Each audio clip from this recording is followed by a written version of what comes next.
Now, I'll tell you a story about driving trains. I wanted to drive trains because it was in the last video and they wouldn't let me drive the train. I wanted to drive the train. So back in 1972, I got drafted. Vietnam War was going on. It was winding down. We were withdrawing. But anyway, I got drafted. And they put me on a bus because with all the other hicks that lived too far away from a city, and bused me to Los Angeles, which was about 250 miles away, and they put us up in a hotel overnight because we got there the night before the induction physical, and they put and God grief, I think there was 8 of us in one room. It might have been 11. Somehow my mind thinks there were 11 of us. They took all the furniture out of these rooms in this old hotel, which was right near the induction center. But there was like 8. I think there was 11 of us in one room, and the only thing in the room is beds. Just beds, bed. And one guy was so distraught. He was so upset and fearful, I guess. He puked. Yeah, he puked. This is the night before the physical. The physical, yeah. Anyway, and so the next morning, they march us in. It's only about a half a block away where the induction center was, and there's hundreds of us there, and and they herd us in. It's like cattle, it's like a cattle call. And if you've never been through that, well, this was 1972, so I don't know what it's like now, but you go from room to room to room, and different doctor, and they're checking different, checking you out, different parts, making sure you fit, and ears, eyes, all that, and different room, different doctor, and and all of us, there's hundreds of us, all stripped down to your underwear, right? So there's hundreds of us in there just wearing the what do you call them? They call them tighty whities or whitey tight. We called them BBDs. So there's hundreds of guys just in their BBDs, walking through this building. That must have been ugly as sin. Anyway, must have been an ugly sight. Anywho, um, eye doctor. So we get to change rooms, go in there, and they check your vision, and they got that chart for color blindness. Where you got to see the number, right? The colorblind test. And he's flipping through the pages, and I'm doing good. And all of a sudden, I don't see the number on this page, and so he flips another page. I don't see any numbers on that page. He flips another page. I don't see any numbers, and he said, "Okay, you're colorblind." I said, "What? I'm not colorblind." He says, "You red green blindness. You cannot see red and green." And well, I can see red, I can see green, but he's talking about the whole spectrum. You can't. He said, "Well, you can't see the whole spectrum of red. You can't see the whole spectrum of green. So, like, I can't see pink at all. Pink turns to white. Dark greens will look brown to me. That kind of thing." Oh gosh, just another funny story. One day I bought what I thought was a white shirt and brown pants for work, and I went and bought them. And the next morning, this is years later when I was married. So so I put them on to go to work the next morning. My wife says, "Hold it." She says, "Where are you going dressed like that?" I said, "To work." I thought I was wearing a white shirt and brown pants. And she says, "You can't go to work in that." And I said, "Why not?" And she says, "A pink shirt and green pants?" Anywho, back to the eye doctor. So he says, yeah, you're colorblind and red green and nothing serious. And so so does that mean I don't have to go in? He says, "Nope. It just means you cannot drive trains." Next. And I said to him, "Wait, that's what I want to do. I want to drive trains." And he went, "Next."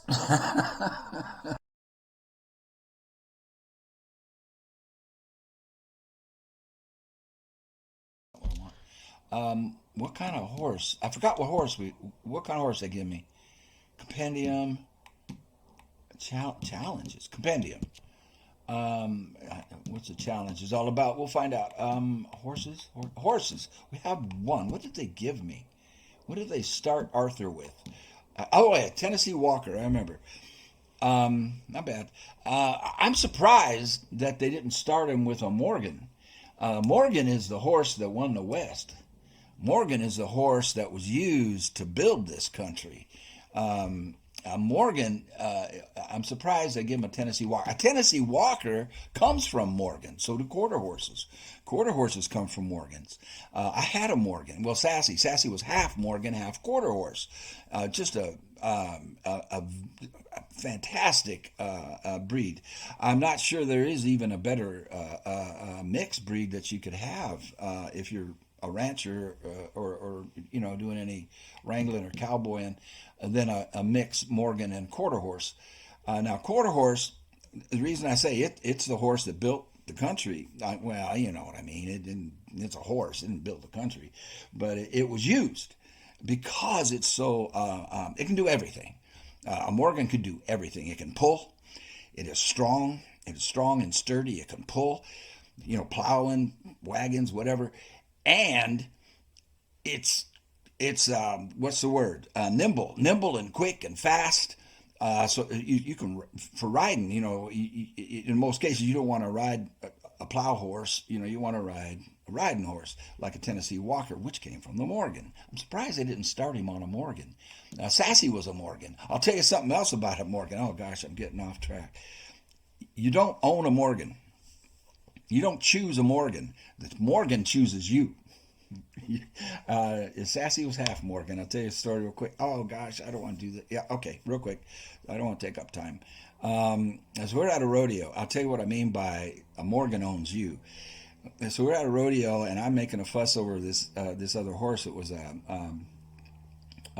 buckskin, and I do like buckskins, and so I'm making a fuss over this other guy's horse because it was a great horse, and I'm petting it and talking to the owner, and all of a sudden I'm pulled back like that. I mean, just whoa, Sassy grabbed a hold of my shirt. She bit it. She bit my shirt, the back of my shirt, in her mouth, and she pulled me away from that horse.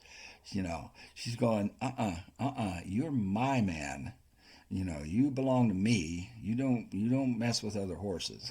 I'm serious, man. We all laughed. We got a good laugh out of it. So I did it again, like I don't know, a couple weeks later or whatever. Some friends were out, and I said, watch this. And I go over and I start making a fuss over another horse.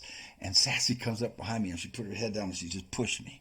She just pushed me, man. She just pushed me away from the other horse. And she goes, "No, you're my human. You don't. You're my man. You're mine." So a Morgan owns you. You do not own a Morgan. But they're great horses.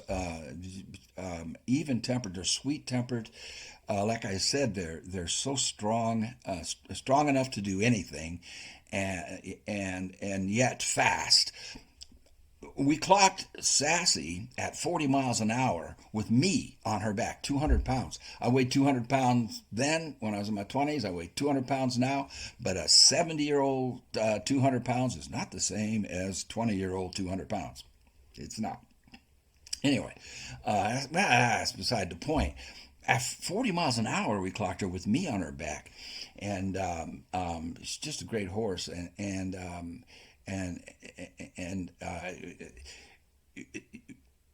the reason that men don't compete, I don't know why I'm telling you this, in barrel racing is because of the weight. Men do barrel race, but they don't compete. I did a lot of barrel racing, but just practicing with Sassy. I love it, man. Round the barrels, and she could do 14-1. No, I think that was the best she did with me. Usually about 14-3, 14-5. And that's with a 200-pound fella on her. Barrel racing competitions will have girls because they weigh less. Same reason that you get 100 110 pound, 120 pound girl even uh, in a barrel race, the horse is going to do better than if it has a 200 pound guy on it.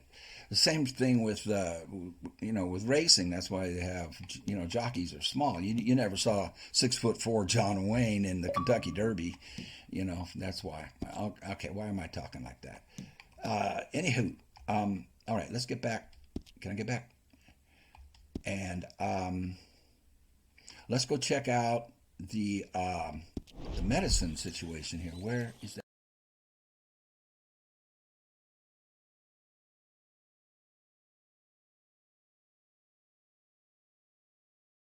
Mark on. First, I mentioned a story I had about always mounting from the left. So I'll tell that real quick. Real quick. I'm 11 years old. When you when you learn how to ride a horse, the tradition, the conventional way, everything is done from the left, And the first thing they teach you, how to saddle a horse, how to tack a horse up, and how to mount and dismount, and everything is done from the left. I think that comes from the olden days when people wore swords. And people don't wear swords. If you still wear a sword, hey, good for you. If you're still wearing a sword today, that's great. But I think that's where it came from, because most people were are right-handed, and so your sword's going to be on your left, and so it's just easier to get your right leg over a horse because it doesn't have a sword attached to it. I think that's where that comes from. At modern day, I don't think it doesn't matter. And matter of fact, it's best to train your horse to do everything from both sides. You want it, whatever it is, you want it to be able to do it from both sides. Anyway, 11 years old, I'm on Blackie. Blackie, I forgot to mention, Blackie is blind in her left eye. That's right, she can't see anything from the left, so you have to do everything from the right with Blackie. I'm getting messages from people, guys, I'm doing a video, I can't talk to you. And anywho, what was I saying? So you do everything from the right with her, and when you approach Blackie from the left, you got to talk as you're approaching. Let her know you're there, let her know you're coming. Anyway, so everything on Blackie has to be done from the right because she's blind in the left eye. So I'm on Blackie. My friend's on Pete. We're both 11 years old. And we're chasing jackrabbits in the desert. I mean, there is nothing more fun for an 11-year-old boy to chase a jackrabbit on a horseback, man. That is so much fun. And this lizard, an iguana, runs right in front of Blackie. Just right in front of us, So I veer off, right? I veer off to go after the lizard. My friend stays on the rabbit. And we bush the iguana. The iguana runs into a bush, so I hop off on the right, and I'm chasing the lizard from bush to bush to bush. So now I'm like getting about 20 yards away from Blackie, and the lizard takes off out of the backside of this one bush and just going hell bent for leather as fast as it can with across this open part of the desert. So I run back to Blackie on the left. So we're airborne. I only have my left foot in the stirrup. I can't get my right leg over, and I'm holding onto the saddle horn, and she bucks me off, and I land on my feet though, and then I catch a hoof. Now I'm in the air again, but I land on my feet again, but I can't breathe.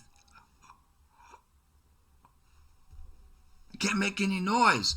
Knock the wind out of me. The first time you get the wind knocked out of you, man, you think you're going to die. You think you're going to die, and you panic. It's spooky. It's scary as hell. You think you're dying, man. Now, later on, you get the wind knocked out of you later on in life, and you don't panic. You just got to wait it out. You'll be all right. But you don't know that the first time. I thought I was going to die. I thought I was dying, and my friend comes riding up on Pete, and he's trying to help me, and he's holding me up. I'm about to black out. And he don't know what to do. He's 11, but finally, I can breathe. I'm okay. I'll be fine. I'll be all right. So I get up on the back of Pete. We're riding double now. We got to go get Blackie, who's a mile away. Blackie didn't mean to kick me, but Blackie was just fighting. She's trying to save her own life. So we get I get on Blackie, and we can only walk. I can only go at a walking pace because it hurt. It hurt to trot or to lope. It hurt. it hurt. It hurt. So we're walking at just at a walk pace all the way up. Anyway, I get back home and I take my shirt off, and I have got a perfect, and I mean perfectly shaped horseshoe tattooed on my chest.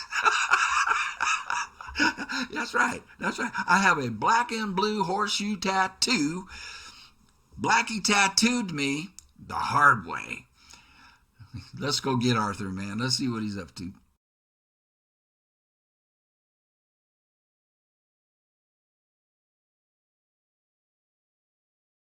Or we, oh, I gotta tell you a story. You want to hear a story? I'm gonna tell you a story real quick. Okay, but I'm gonna have a cup of coffee first. Okay, so this river scene. Oops, it just there we go. This river scene. I mean, it's real similar to the Kern River in the High Sierras.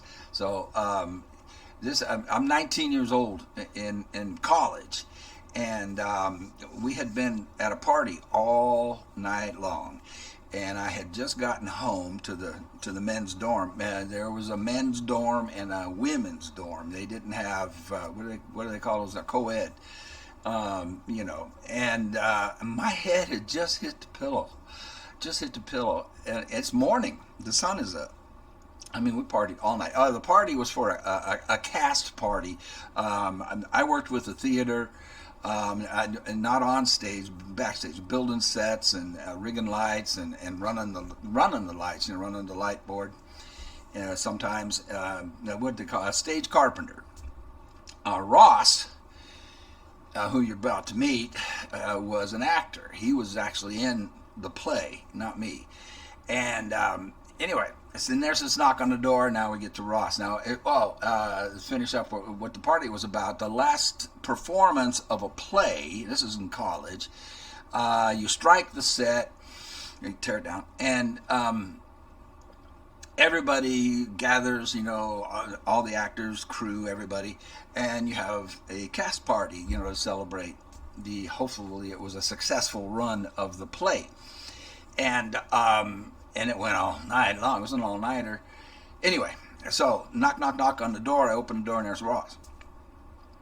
And now Ross has an afro. And when I say afro, I don't mean like close to the head afro. I mean several inches out from the head. Big old afro. And the sun was shining down the hallway, and so as the sun's like shining on his backlighting his afro, and I open the door, and I look and I go, Jesus? And Ross says, and Ross is only wearing cutoffs. That's all he has on. So apparently he had gone home and changed, but all he's wearing is a pair of cutoffs. Barefooted, no shirt, cutoffs. He looks at me and he says, you wanna ride the river? And I look at him, and I'm like, now it's Ross. This is Ross. Now, if it was anybody else, I would have just closed the door in their face and said, you're out of your freaking mind. But this is Ross, or I would have thought they were joking. But this is Ross, and so I know Ross ain't joking. And I took it as a challenge, and I looked at him and I went, all right. Now, he was at the party too. So, we're equal here. And as far as our condition, and he says, all right, put on a pair of cutoffs and let's go. And so I put on a cutoffs and I start to put my shoes on, and he says, no shoes. I said, no shoes. I said, barefoot. And he says, barefoot. Now, Ross, you got to understand something about Ross.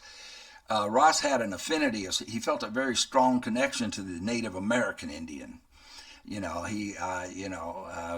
Ross watches it, he can tell you whether or not he has any real connection, any real DNA blood with Native American Indians, but he had a strong affinity for the Native American Indian, so hence the bare feet thing, and so all right. Now we get in this car and we head for Hart Park. Now Hart Park, was a really nice park, and about 25 minutes away from the campus, and a real nice park and a nice lake. I think it was called Hart Lake, Hart, and that's where the Kern River dumped into, and filled up the lake.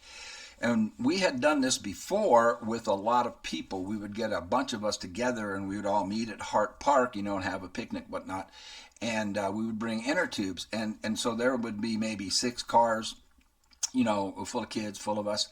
And then we would get in 2 cars. We'd all pack into 2 cars and drive 3 miles up the canyon road, the winding canyon road. We'd drive upriver about 3 miles, put the inner tubes in the river, and float down the river. Have a toke and float. And it was a beautiful day and beautiful times. And we get to Hart Park, and I'm sitting there, and I said, when's everybody else going to show up? And he says, it's just me and you. I said, well, how are we going to get, so I said, well, we're just going to drive up. We'll just drive ourselves up and get in the river. And I said, but now the car's going to be 3 miles upriver. We don't have a way to go back and get the car. And he says, well, he says, we're going to run. And we're going to run up the river and float down. I said, okay, where's the inner tubes? And there's no inner tubes. And he said, we're going to body surf it. We're going to body surf the Kern River. I don't know if you know anything about the Kern River, but in those days, it was a dangerous river. It had rapids in it, and they had a sign that would go up that would say how many people had died on the river the previous year. As a caution, telling people to be careful because of the rapids, and there's some places where it kind of swirls around like a whirlpool, but it for the most part, if you're just going up 3 miles from the lake, it's not real steep, so we don't have the serious rapids. But I looked at him and he said, body surf the Kern River. And he goes, so all right, man, all right. So now, I was an athlete, football and track. He's an actor, so I figured, he's going to have trouble keeping up. It was the other way around. I had a hard time keeping up with him. We were running up the river barefooted. Now, I want you to picture this. We are not on the road. Okay, the river's down here, and then there's slope. You got a slope. Way up there is where the road is that goes through the canyon. We're not on the street. We're not on the road. We are on a river bank. We are running in a river. Look at the picture, and I'm sure we'll see more. There's bold, and it was more extreme than this, with boulders and trees and low-hanging tree branches. We're ducking under them. I got, getting our arms scratched, getting my legs scratched. We're barefooted. It's hot. It's like about 90 degrees. So the sand you couldn't run on the sand for too long because it would scorch the bottom of your feet. We're running like from shade to shade, or shade to shade, because you couldn't, and there were some stretches where there wasn't any shade, and so you had to run pretty fast or just to dip your feet in the river to cool them off. And we're running 3 miles uphill in this. So we get to the top, or to the 3 mile mark where we're going to go, and we're beat, man. Both of us, we are beat. So we had to rest for a little bit. And then at this spot, there's a real deep pool. It's real wide in this spot. And there's a big, deep pool because there's like a dam, a natural dam with that the boulders had made. And then there's rapids right on the other side of that, of course. And but in this part, it's a pool. It's like a big pool, but it has almost like a whirlpool effect on it. It's kind of swirling, and we're sitting there on this big old boulder looking down at the river, and all of a sudden Ross, he just dives in head first, just like a porpoise, just whoosh. He just dives right into it, and he proceeds on our body surfing of the Kern River. So, of course, I said, well, hey, I'm not going to let him one-up me, so bloop, I'm right in there too. And we go down. Now, the first set of rapids would be the most extreme one because we're up higher, right? And as you get lower, the rapids are less and less. So the first set of rapids damn near drowned both of us. We both, bloosh, you're underwater, man, and then you're pinned up against a boulder, and you're scrambling to get to the top. But we're body surfing. We don't have any kind of flotation device. All the way down the river, 3 miles. Man, I think it was a second set of rapids where I busted my knee. So my knee's bleeding the rest of the way down, and Ross was bleeding too. We both got some, we got cut feet and we got some, some scratches on us, nothing serious. But and we get all the way down to the car, and we get in the car and we drive home. Or he drives me back to the dorms. He lived with his parents in the house. He drops me off at the dorms. I walk in the dorm and I open up my door, and by this time, my shorts are pretty much dry because it was hot out there, and I'm standing in the dorm room. Did that just happen? Because you got to remember, at the beginning of this adventure, we were both, how would you say it? Polluted? I think that's a good word. We sobered up real quick. All right, let's. That's that story. Let's